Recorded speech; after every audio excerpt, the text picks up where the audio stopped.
नमस्कार दोस्तों, द गोरखपुर में आप सभी का बहुत बहुत स्वागत है। आशा करते हैं कि आप लोग बहुत अच्छे होंगे, स्वस्थ होंगे और मस्त होंगे। तो दोस्तों, ईरान इजराइल वॉर के बीच में एक नई डेवलपमेंट आई है और राष्ट्रपति ट्रंप ने जो है वो 15 पॉइंट्स का एक प्लान बनाया है और उसे वाया पाकिस्तान भेजा है ईरान को कि अगर ईरान इन पॉइंट्स पे एग्री कर जाता है तो that will be good enough, else जो 5 दिन का जो जो ये सीज़ फायर का उन्होंने अभी ऐलान किया था, काइंड ऑफ सीज़ फायर, उस पर वो फिर वो कुछ सोच नहीं सकते हैं इसके बारे में आगे। और ये जो 15 पॉइंट्स है दोस्तों, इसमें मतलब ऐसा है कि अ, अगर ये 15 पॉइंट्स ईरान मानता है तो अमेरिका वहाँ पे इन्वेस्टमेंट भी करेगा और हो सकता है कि उनके ऊपर से शायद जो सैंक्शंस लगे हैं, जो स्विफ्ट के सैंक्शंस लगे हैं, जो बिजनेस के जो सैंक्शंस लगे हैं, ट्रेड के जो सैंक्शंस लगे हैं, वो शायद हट जाए। लेकिन अब अभी तो इसके ऊपर तो कुछ खास कहा नहीं जा सकता है कि ये कितना हटेगा और क्या नहीं हटेगा। लेकिन जो जो पॉइंट्स है वो मैं आपको बताता हूँ कि देखिए, आप सभी को पता है कि उन्होंने बोला था कि स्ट्रेट ऑफ हॉर्मोज को अगर आप नहीं खाली करेंगे तो हम 48 घंटे का अल्टीमेटम देते हैं और उसके बाद आपके पावर प्लांट्स को उड़ा देंगे। और इसके रिवर्ट बैक में ईरान ने कहा था कि अगर आप ऐसा कोई हमला करते हैं पावर प्लांट पे हमारे, तो हम जो है वो जो मिडिल ईस्ट की कंट्रीज़ हैं उनके वाटर सैनिटेशन के प्लांट्स को उड़ा देंगे और सैनिटेशन के प्लांट्स को उड़ा देंगे और ऑयल टैंकर्स, ऑयल प्लांट्स को उड़ा देंगे, एलएनजी प्लांट्स को उड़ा देंगे, मतलब फैसिलिटीज़ को बहुत बड़ा भारी नुकसान करेंगे। तो कहीं ना कहीं इसका कुछ इम्पैक्ट पड़ा और अमेरिका के राष्ट्रपति डोनाल्ड ट्रंप ने जो है इसे 5 डे के लिए डिले कर दिया और उन्होंने काइंड ऑफ सीज फायर जैसा कुछ रखा और ईरान को कुछ मौका दिया है कि let's talk about this war to end, how to end, we can end it. और जो 15 पॉइंट्स रखे उन्होंने वो कुछ इस तरीके हैं कि जैसे कि अकॉर्डिंग टू ये जो मैं बता रहा हूँ, अकॉर्डिंग टू ये Israel, times of Israel, the times of Israel के अकॉर्डिंग इसमें क्या है कि सबसे पहले तो ईरान को अपने जो है एग्जिस्टिंग न्यूक्लियर फैसिलिटीज़ को, कैपेबिलिटीज़ को जो है वो डिसमेंटल करना होगा। ठीक है। दूसरा ये है कि ईरान मस्ट कमिट करे इस बात को कि वो फ्यूचर में कोई भी जो है ऐसी न्यूक्लियर वेपन पे काम नहीं करेगा। तीसरा ये है कि जो भी यूरेनियम एनरिचमेंट है वो अब कभी आगे से ईरानियन टेरिटरी के अंदर नहीं करेंगे। मतलब ये कि ईरान जो है वो अब यूरेनियम एनरिचमेंट का काम अपने कंट्री के अंदर नहीं कर सकता है। उसके बाद चौथा ये है कि ईरान के पास जो 450 किलोग्राम एनरिच्ड यूरेनियम है उसका 60% उसको इंटरनेशनल एटॉमिक एनर्जी एजेंसी को देना होगा, वापस करना पड़ेगा, नियर फ्यूचर में उसे देना होगा और इस बात पे उसे एग्री करना होगा। ठीक है। साथ में जो 5वां पॉइंट में ये बोला गया कि नतांज, इस्फान और फोर्दो की जो न्यूक्लियर फैसिलिटीज़ है उसको भी डिसमेंटल कर दिया जाए। कि ये जो तीन जो ऐसे तो वहाँ पे 5 न्यूक्लियर फैसिलिटीज़ हैं, लेकिन ये खास करके नतांज, इस्फान और फोर्दो इनकी सबसे बड़ी न्यूक्लियर फैसिलिटीज़ हैं जिसको डिसमेंटल करने के लिए इन 15 पॉइंट में से एक ये भी पॉइंट रखा गया है। अब देखिए दोस्तों, अब इतने कुछ सिचुएशन जो बन रही है ईरान के लिए, जो पॉइंट्स के मुझे नहीं लगता है कि ईरान जो है इस पर राज़ी होगा, क्योंकि ये ईरान की सॉवरेनिटी के ऊपर बात आ जा रही है। और अभी इसमें कुछ और भी पॉइंट्स ऐसे हैं जो आपको लगेगा कि जो जो ईरान मुझे लगता है कि कभी ज़िंदगी में मानेगा।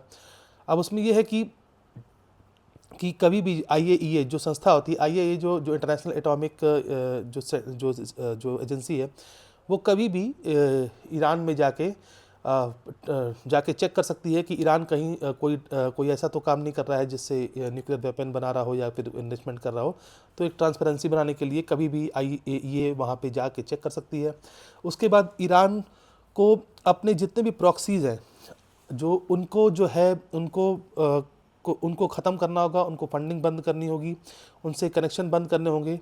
अब मुझे नहीं लगता कि ये ऐसा करेगा, क्योंकि अच्छा देखिए, प्रॉक्सीज़, ईरान के प्रॉक्सीज़ कौन कौन से हैं? जैसे यमन में होती है, लेबनान में हिजबुल्लाह है, उसके बाद हमास है फ़लस्तीन में, फिर आपके मिलिशियाज़ हैं। तो ये ईरान के प्रॉक्सीज़ हैं जिसको सपोर्ट करता है ईरान, और फिर उन कंट्रीज़ में खास करके इसराइल के ख़िलाफ़ और यमन और मतलब जो भी कंट्रीज़ वहाँ पे हैं उनमें प्रॉक्सी वॉर छेड़ा जाता है। तो ये बोला गया कि आपको फंडिंग बंद करनी होगी, आपको डायरेक्शन और आर्मिंग जो भी है, मतलब कि आपको किसी तरह का कोई भी सपोर्ट उनसे नहीं देना, उनसे कनेक्शन ख़त्म करिए और इस चीज़ को बैक ऑफ करिए, ठीक है। उसके बाद 8वां पॉइंट ये बोला गया है कि आप जो है क्या बोलते हैं, स्टेट ऑफ हॉर्मोज को ओपन करिए और उसे फंक्शन करिए, और ताकि जो है मैरीटाइम कॉरिडोर जो है वो फ्री हो सके व्यापार के लिए। अच्छा, ये इम्पोर्टेंट इसलिए है क्योंकि देखिए ईरान और इजराइल और अमेरिका के युद्ध की वजह से कहीं ना कहीं पूरे दुनिया में एनर्जी का संकट तो आ ही गया है, ठीक है। और एनर्जी का संकट आने का इम्पैक्ट ये पड़ रहा है कि अब इकोनॉमीज़ पे दबाव पड़ रहा है। इसीलिए देखिए, कल आपने देखा होगा कि प्रधानमंत्री नरेंद्र मोदी ने भी जो है राज्यसभा में अपने भाषण के दौरान कहा कि ये कोविड काल जैसी परिस्थिति हो सकती है। देखिए, कोविड काल परिस्थिति होना मतलब ये नहीं है कि कोविड वापस आएगा या इस तरह की कोई महामारी होगी। उन्होंने कहा कि जो कोविड के समय जिस तरीके के जो हमें इकोनॉमिक दबाव झेलने पड़ रहे थे, उस तरह की परिस्थिति आ सकती है अगर ये युद्ध नहीं रुका। और भारत ही एकमात्र ऐसा देश है जो इस वक्त ईरान, इजराइल और अमेरिका तीनों से बात कर रहा है पूरे दुनिया में। तो भारत का कहीं ना कहीं बहुत बड़ा रोल है। और अच्छा, बहुत लोग कहेंगे कि जो है पाकिस्तान के साथ ही क्यों, क्यों नहीं आखिर इंडिया, इवन कांग्रेस भी कहते हैं देखिए पाकिस्तान तो आगे निकल गया अपनी इन बातों, अपने एज ए मीडिएटर का काम कर रहा है। तो पाकिस्तान एक्चुअली तुर्की और इजिप्ट के साथ कूदना चाह रहा है, ताकि कहीं ना कहीं, क्योंकि उसको पता है कि भारत जो है भारत इस पूरे युद्ध के दौरान जो है एकमात्र ऐसा देश है, पीएम मोदी एकमात्र ऐसे अध्यक्ष हैं जो कि बात कर रहे हैं इन तीनों ही देशों से, ठीक है। क्योंकि सबसे बात, और इवन गल्फ कंट्रीज से भी राष्ट्र अध्यक्षों से पीएम मोदी बात कर रहे हैं। तो और पाकिस्तान, सबको पता कि पाकिस्तान में ट्रंप के लड़के और उनके दामाद की जो कंपनीज है उनको क्या दे रही है पाकिस्तान वहाँ पे, तो सबको पता है। तो कहीं ना कहीं ये तो होना ही था, ठीक है। उसके बाद एक ये है कि ईरान अपने जो है मिसाइल प्रोग्राम को भी लिमिट करे, ठीक है, बोथ अपनी रेंज और क्वांटिटी। अच्छा, ये ऐसा क्यों कहा गया?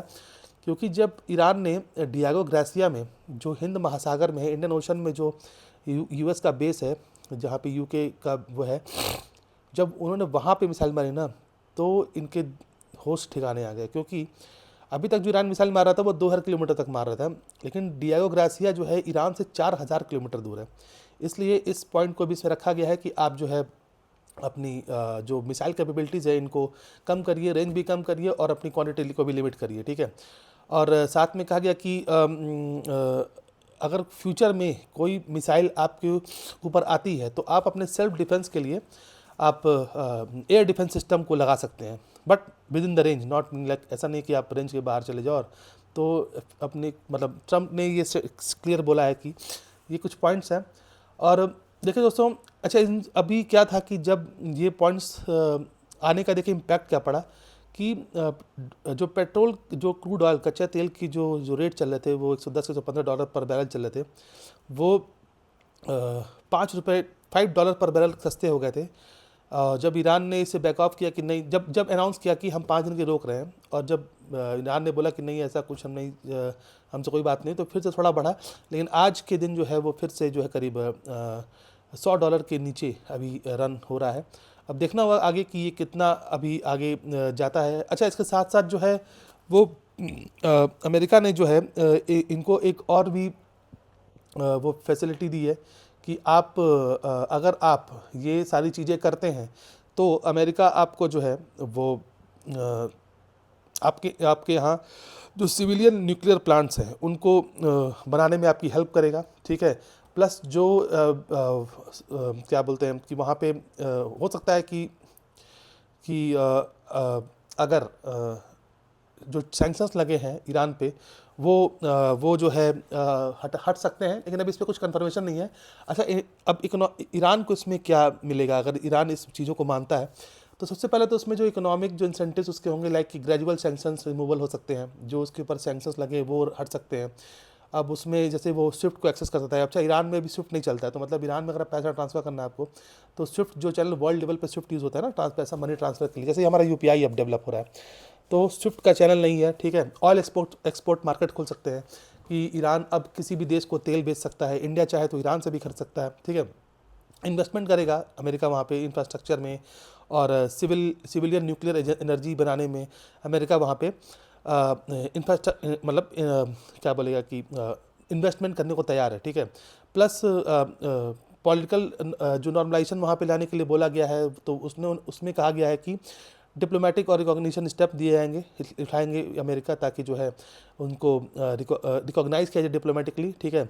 और ग्लोबल इकोनॉमी में उनको फिर से इंटीग्रेट किया जाएगा, ताकि वो भी इकोनॉमी का पार्ट बने और ग्रोथ करें।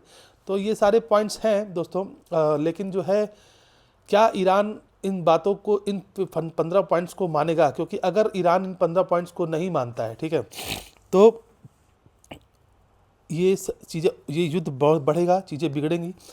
लेकिन अगर ईरान इन चीज़ों को मानता है तो जैसे देखिए इनके साथ क्या हो गया ना, कि इनके साथ थोड़ा सा प्रेशर है और इंसेंटिव दोनों है। तो प्रेशर क्या है कि मिलिट्री स्ट्राइक्स को बंद करो, ख़त्म करो, नहीं करोगे तुम नेवल डिप्लॉयमेंट नहीं कर सकते हो, ठीक है। सैंक्शंस का प्रेशर है, ये सब है इनके ऊपर, ठीक है।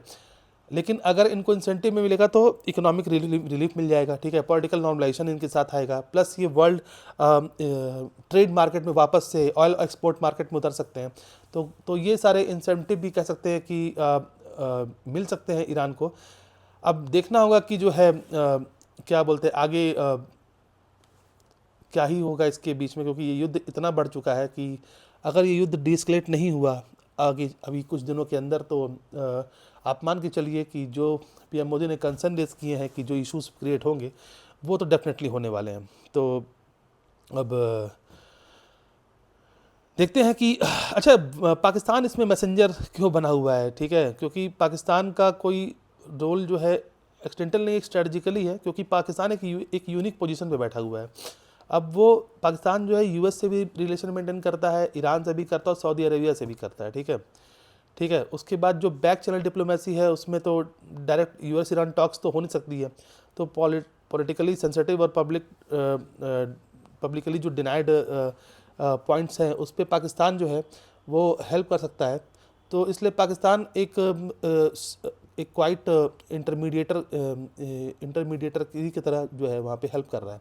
अब देखना होगा आगे कि ये युद्ध कितना, ये जो पॉइंट्स हैं, अगर ये पॉइंट्स पे ईरान राजी होता है तो ये युद्ध हो सकता है कि बहुत जल्दी समाप्त हो जाए, 30 दिन का सीज़फायर हो जाएगा, और उसके बाद इन चीज़ों को जैसा कि ट्रंप ने कहा, इन चीज़ों को धीरे धीरे उसमें इवॉल्व किया जाएगा और चीज़ों को आगे बढ़ाएगा। लेकिन क्या आपको लगता है कि ईरान इतना आसानी से मानेगा? मुझे नहीं लगता है कि ईरान इतनी आसानी से मानेगा, क्योंकि ये ईरान की सॉवरेनिटी के ऊपर बात आ जाएगी।